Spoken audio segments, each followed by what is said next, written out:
think respect is important at any level of an organization, is because you start from some mutual understanding of, one, appreciation, value of the individual that you're about to interact with. So that's going to be significant no matter where you are in an organization. The opposite of that assumption would be that you devalue someone. And that, generally speaking, is just not a good place to start if you assume that you have a mutual respect for the person, notwithstanding rank or hierarchy, just a human respect for the individual.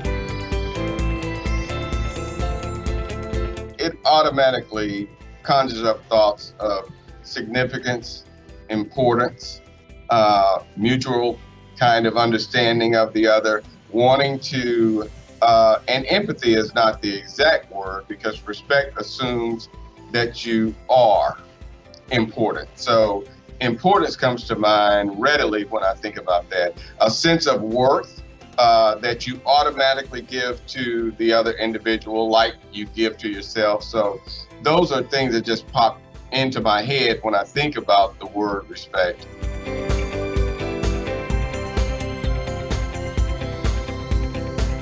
To not have a sense of respect, a sense of significance for someone else, it sort of devalues or starts you from a minus position. So if you're wanting the positive out of an individual, if you're wanting their true energy, their true intellect, and you start them from a deficit position, that's a pretty significant hill to climb if you've been made to feel that way. So as executives or as individuals or as humans, certainly the goal should not be to devalue anyone, and to have an assumed sense of respect for everyone that you interact with.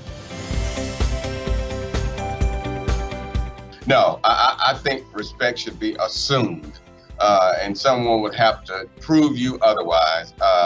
It's like giving the benefit of the doubt to every individual you meet. Otherwise, we're drawing on those perceptions, those visual and otherwise perceptions based on attire, based on skin color. All the wrong reasons to make assumptions. So I think you should start from a positive position. Assume respect about any individual that you interact with. I think it's almost guaranteed. So it's like starting, I mentioned earlier about starting from a negative.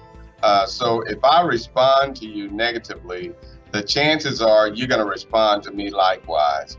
So it's almost like leaving a person no positive place to go. So if I start negative, your response to me more than likely is going to be negative.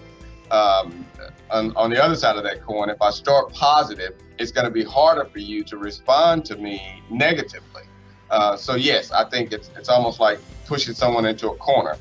You're asking for a fight because no one wants to be in a corner. So eventually they're going to come out of that corner, and they're not going to come out smiling in most circumstances. So yeah, I think when you start with a negative, you're probably going to get that back. So if you start with this mutual respect for someone and you demonstrate it, I think the chances of it being demonstrated back to you are far greater than if you start with some assumption of the value of the other person.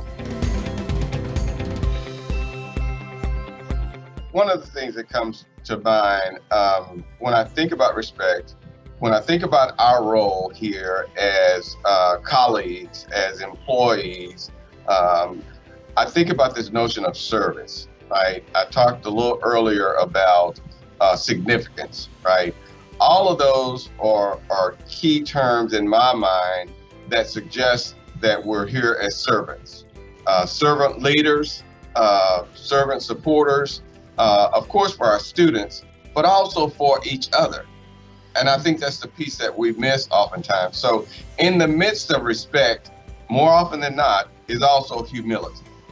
And as we humble ourselves about our partnerships as colleagues, as we do that in our roles as interaction with students, as we do that in our interaction with the community, I think if we keep that humility based in respect for all, I think we could go a lot further in our success of what we're trying to accomplish as an institution and as individuals.